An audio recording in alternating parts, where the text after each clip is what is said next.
Assalamualaikum warahmatullahi wabarakatuh. Nah, di video kali ini saya akan mencoba memaparkan tentang metodologi penelitian sosial. Kita mulai ya. Nah, ini adalah 3 teori utama yang digunakan untuk menganalisis penyelesaian masalah sosial. Yang pertama adalah fungsionalismenya Emil Durkheim, yang kedua konflik teorinya Karl Marx, yang ketiga interaksionalisme simbolik dari Max Weber.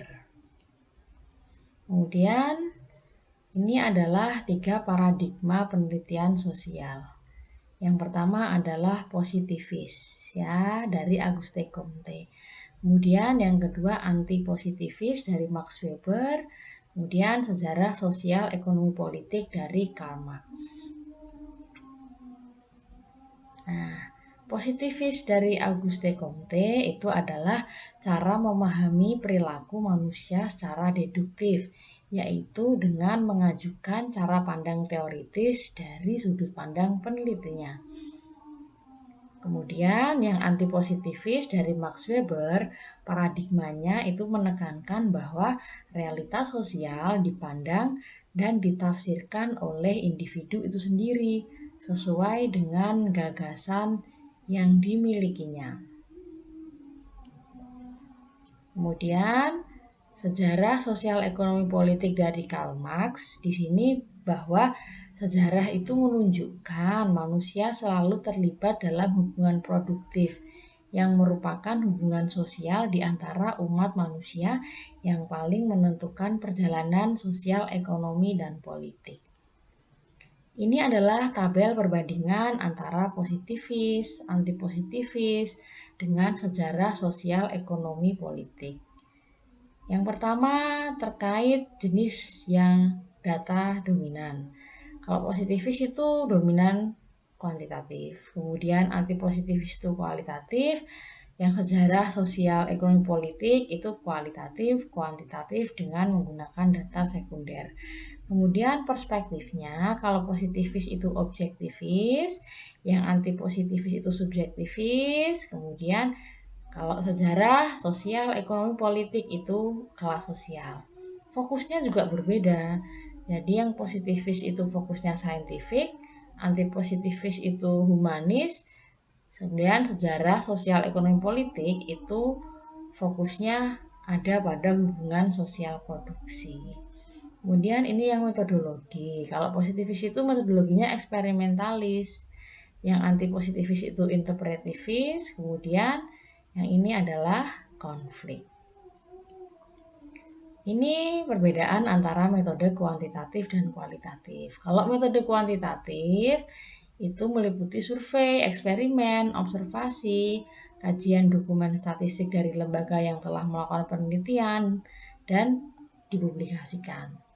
Sedangkan yang metode kualitatif itu dilakukan untuk memahami masalah sosial, ya, seperti studi kasus sesuai dengan masalah sosialnya untuk mendapatkan kedalaman. Selanjutnya, di metode kualitatif yang pertama adalah survei. Survei itu dilakukan untuk menyebarkan kuesioner dan enumerator bertatap muka dengan responden untuk mewawancarai secara terstruktur berdasarkan pertanyaan yang ada di dalam kuesionernya. Kemudian, yang kedua adalah eksperimen. Penelitian eksperimental adalah setiap penelitian yang dilakukan dengan pendekatan ilmiah di mana satu set variabel tetap bersifat konstan, sedangkan set variabel lainnya sedang diukur sebagai subjek eksperimen. Kemudian yang observasi ya, penelitian observasional merupakan penelitian lapangan karena peneliti melakukan pengamatan di lokasi terjadi masalah sosial secara kualitatif. Nah, ini metode kualitatif data sekunder. Pengumpulan data di lapangan tidak mendasarkan temuan sendiri, tetapi cara menganalisis data yang sudah ada atau data sekunder yang dikumpulkan oleh orang lain. Contohnya, Biro Pusat Statistik Indonesia menyediakan berbagai data sekunder untuk keperluan penelitian. Kemudian studi kasus. Studi kasus merupakan penelitian kualitatif yang biasa dilakukan untuk memahami masalah-masalah sosial secara khusus berdasarkan kasus yang terjadi. Etnografi. Etnografi itu bertujuan untuk mendalami dan memahami keteraturan alami suatu masyarakat. Melalui etnografi, peneliti akan memperoleh kedalaman data karena mampu mengungkapkan logika berpikir masyarakat yang diteliti, memahami situasi emosional mereka, dan dapat memahami strategi sosial dan budaya mereka dalam menghadapi segala persoalan hidup yang mereka alami. Selanjutnya adalah focus group discussion atau diskusi kelompok terarah.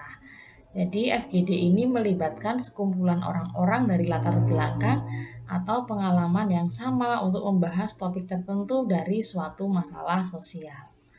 Ini adalah instrumen penelitian. Ada kuesioner, kemudian dokumen berisi data, kemudian wawancara, dan juga observasi. Ini adalah rangkumannya. Jadi paradigma penelitian itu yang pertama adalah positivis, antipositivis, dan juga sejarah sosial ekonomi politik. Metode penelitian kuantitatif itu ada survei dan eksperimen. Sedangkan yang kualitatif itu observasi, data sekunder, studi kasus, etnografi, triangulasi, dan juga diskusi kelompok terarah. Instrumen penelitian itu bisa memakai kuesioner, dokumen berisi data, wawancara, dan juga observasi. Nah, yang terakhir, dengan menguasai metodologi diharapkan dapat menggunakan teori, cara pandang, dan metode penelitian secara sistematis pada suatu penelitian berdasarkan paradigma penelitian tertentu. Demikian materi hari ini. Semoga bermanfaat. Terima kasih dan sukses selalu. Wassalamualaikum warahmatullahi wabarakatuh.